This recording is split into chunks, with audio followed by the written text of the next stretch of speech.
Welcome to the Baseface Network.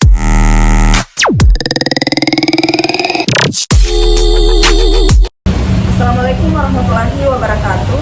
Kami dari kelompok 6 akan membahas mengenai epidemiologi penyakit menular mengenai penyakit demam berdarah. Adapun anggota kelompok kami terdiri dari 5 orang.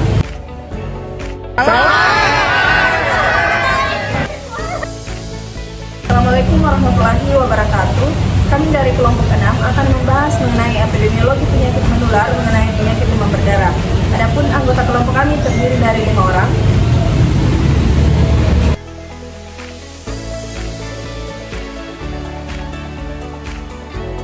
Are you ready, kids? Aye, aye, Captain! I can't hear you! Aye, aye, Captain! Oh! Bab 1 pendahuluan. Yang pertama adalah latar belakang. Demam berdarah adalah penyakit demam akut yang disebabkan oleh infeksi dari virus dengue atau DBD. Demam berdarah dengue ini merupakan penyakit tropis yang paling umum menyerang manusia.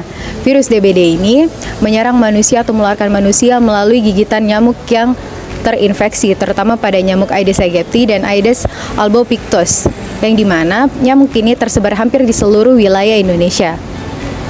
Periode inkubasi dari virus dengue di dalam tubuh manusia berkisar pada 3-14 hari sebelum adanya gejala. Sementara gejala klinisnya berkisar pada rentang waktu hari ke-4 sampai hari ke-7 saat mulai terinfeksi. Di sisi lain, periode inkubasi dari virus dengue di dalam tubuh nyamuknya berkisar sekitar 8-10 hari.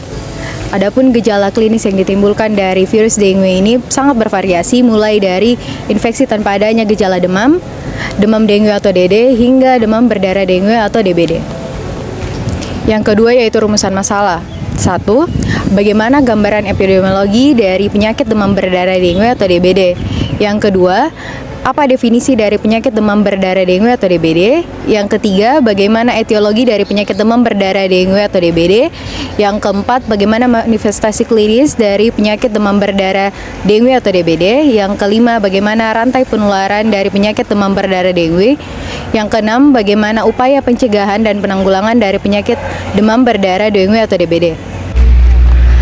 Baik, selanjutnya kita masuk ke pembahasan. Yang pertama itu ada gambaran epidemiologi yang terbagi atas 3. Yang pertama itu orang, yang dimana DBD terjadi di Indonesia dengan kasus yang cukup tinggi, terutama pada daerah-daerah yang memiliki faktor lingkungan beresiko. Yang kedua itu ada waktu, di mana DBD ini sering terjadi pada musim hujan karena faktor lingkungan yang menyebabkan munculnya nyamuk Aedes aegypti, yang dimana merupakan faktor penyebab utama penyakit DBD. Baik, yang terakhir ada tempat, yang dimana pada wilayah Jawa Timur dan Jawa Barat cenderung sering terjadi peningkatan yang cukup tinggi untuk penyakit demam berdarah karena faktor lingkungan yang ada di daerah tersebut. Baik, yang kedua itu ada definisi, yang dimana DBD merupakan penyakit menular yang disebabkan oleh virus dengue yang diakibatkan oleh nyamuk Aedes aegypti. Kemudian ada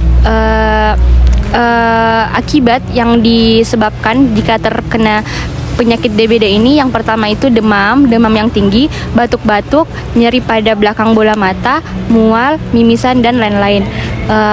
Dari ini kita memerlukan pentingnya pencegahan untuk penyakit DBD ini agar tidak menyebar luas di lingkungan masyarakat. Baik, selanjutnya adalah rantai penularan pada penyakit demam berdarah. Yang pertama adalah agent atau virus penyebab dari penyakit ini, yaitu disebabkan oleh flavivirus. Yang kedua adalah reservoir ataupun sumber dari penyakit demam berdarah ini, yang mana seperti yang kita ketahui bahwa penyakit demam berdarah ini memiliki keterkaitan antara nyamuk Aedes aegypti dengan manusia, yang mana siklusnya itu terjadi di daerah perkotaan pada negara tropis. Yang ketiga adalah portal of exit, yaitu kulit. Dan yang keempat adalah mode of transmission atau cara penularan, yang mana pada penyakit demam berdarah ini disebabkan oleh gigitan nyamuk Aedes aegypti sebagai faktor utama, dan juga nyamuk Aedes albopictus sebagai faktor pendamping. Yang kelima adalah portal of entry, yaitu kulit. Dan yang keenam adalah suspectable host atau bagaimana penyakit ini menulari orang atau siapa target dari penyakit ini, yaitu semua orang rentan terhadap penyakit demam berdarah. Oke, selanjutnya adalah upaya pencegahan dan penanggulangan untuk penyakit demam berdarah. Upaya pencegahannya adalah yang pertama melakukan atau melaporkan kepada instansi kesehatan terkait. Yang kedua adalah isolasi. Yang ketiga adalah melakukan investigasi terhadap kontak atau sumber infeksi. Dan yang keempat adalah melakukan pengobatan yang spesifik.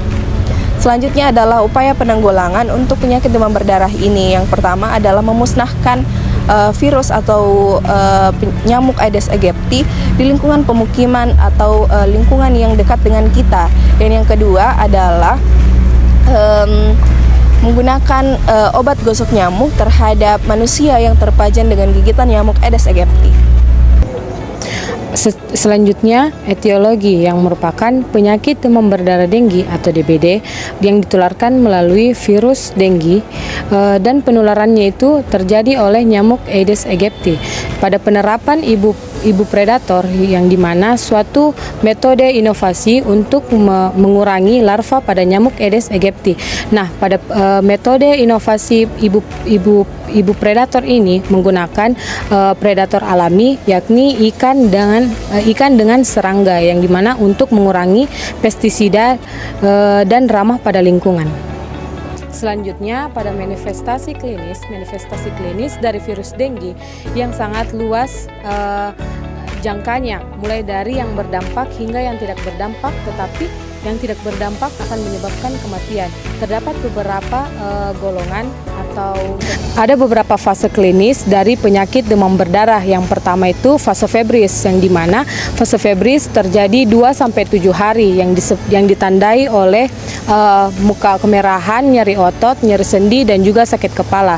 Yang kedua fase kritis, yang dimana ditandai dengan kebocoran plasma terjadi sekitar 24-48 jam. Yang ketiga, fase pemulihan. Setelah fase kritis terlewati, terjadilah fase pemulihan, yang dimana suatu cairan kembali ke dalam tubuh dalam 48-72 jam. Jadi kita bisa simpulkan bahwa penyakit DBD terjadi karena adanya infeksi virus denggi yang disebabkan oleh gigitan nyamuk Aedes aegypti. DBD terjadi karena masyarakat masih kurang memperhatikan di sekitarnya. Jadi supaya kita tidak terkena penyakit DBD, kita harus menjaga lingkungan kita sekitar.